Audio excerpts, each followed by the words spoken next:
Salutare tuturor și bine ați revenit din nou pe canalul meu. Astăzi vom pregăti împreună masa de Crăciun.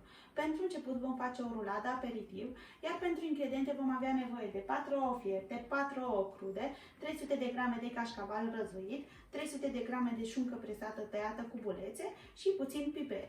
Iar toate acestea le vom așeza în tava pentru cake. Așa că să trecem la treabă. Am pregătit un bol și mixerul. Vom pune ouăle în acest bol.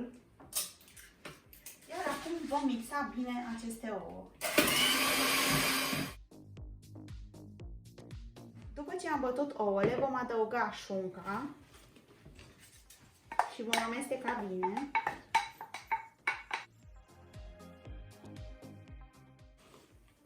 Și desigur cașcavalul.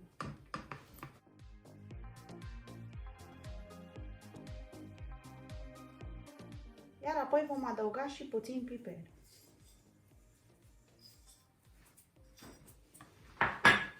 Amestecăm bine.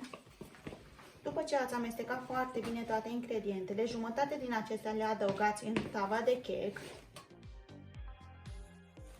Aranjați foarte bine.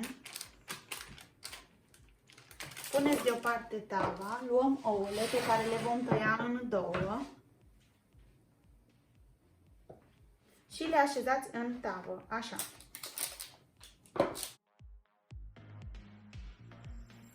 Dacă doriți, puteți să puneți și ouăle întregi, după care adăugăm și restul de conținut format deasupra. Rulada este gata de trimis la cuptor la 180 de grade pentru 30-35 de minute, însă depinde de cuptorul fiecăruia, să verificați să fie cașcavalul topit și să fie copt. Rulada este gata, arată foarte bine, iar acum o voi pune la răcit.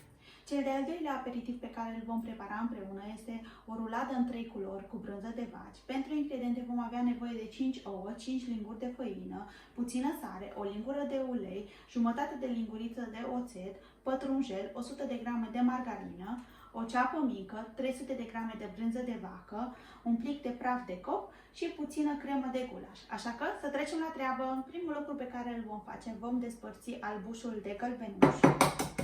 Albușul îl vom pune în bolul cel mai mare, deoarece va trebui să îl batem cu un mixer, și gălbenușul într-un bol mai micuț.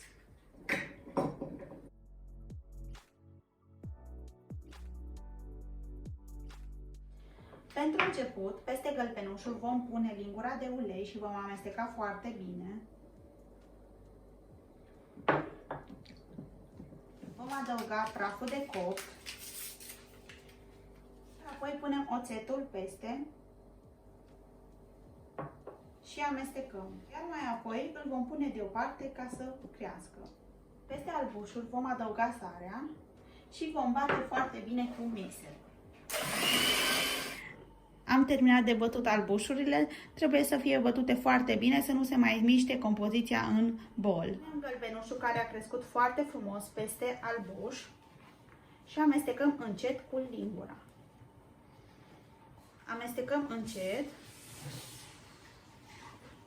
iar mai apoi adăugăm treptat făină peste.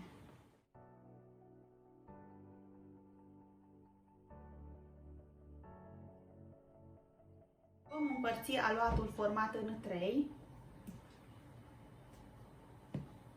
Unul rămâne galben, într-unul vom adăuga cremă de gulaș. Puteți să puneți dulce sau iute după preferință. Amestecați foarte bine până devine roșu. Și în a treia vom pune frunze de pătrunjel.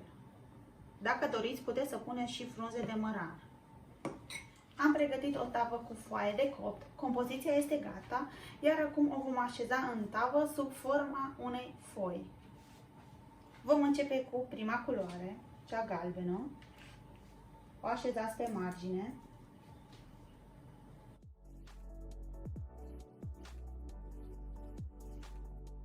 Iar apoi o nivelați. Însă să lăsați loc și pentru cele de-alte două culori. Cea de-a doua culoare, cea roșie sau portocalie, cum preferați. Aici le vom îmbina și încercați să o nivelați. Și am ajuns la cea de-a treia culoare, cea verde. cu pătrunjel, o vom nivela și astfel am format o foaie. Aveți grijă să îmbinați bine culorile. Iar foaia este gata de trimis la cuptor la 180 de grade pentru 30-35 de minute. Înainte de a scoate foaia de la cuptor, vom face testul scobitoare să vedem dacă este gata. Arată foaia bine coaptă, iar acum o vom rula și o vom lăsa să se răcească. Am rulat foaia, iar acum o voi pune la răcire. Am 100 de grame de margarină într-un bol. O vom mixa puțin cu mixerul și adăugăm și brânza și amestecăm.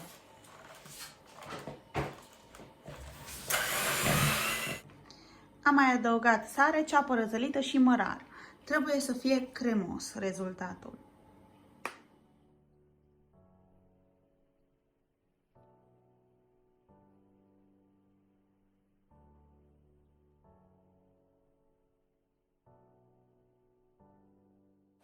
Luăm foaia de copt jos, încet cu grijă să nu rupeți foaia. Iar acum vom întinde brânza uniform. Am întins brânza uniform, iar acum o vom rula.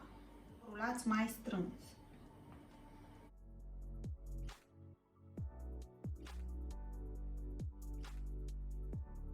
O voi pune la răcit pentru 30 de minute. Domnul la 3 sau ce? Cel de-al treilea aperitiv pe care îl vom pregăti împreună vor fi ouă umplute cu ciuperci. Pentru ingrediente vom avea nevoie de pesmet, 100 de ml de ulei, 5 ouă fierte, 200 de grame de ciuperci pe care le-am mărunțit foarte bine, sare, piper, jumătate de ceapă pe care am răzălit-o, 3 ouă întregi și 200-250 de grame de făină. Așa că să trecem la treabă. Pentru început vom tăia ouăle în două și vom scoate gălbenușul, îl vom pune într-un bol. Să aveți grijă ca în momentul în care tăiați albușul să îl puneți unul lângă altul, deoarece mai încolo va trebui să le lipiți. Vom sfârma gălbenușul cu furculița foarte, foarte bine. Într-o tigaie vom pune uleiul, ceapa și ciupercile. Le vom pune pe foc. Am pus la prăjit și am adăugat și sarea și piperul. Am pus și gălbenușul și mai amestecăm pentru 2-3 minute. Vom umple ambele părți de la albuș cu compoziția formată.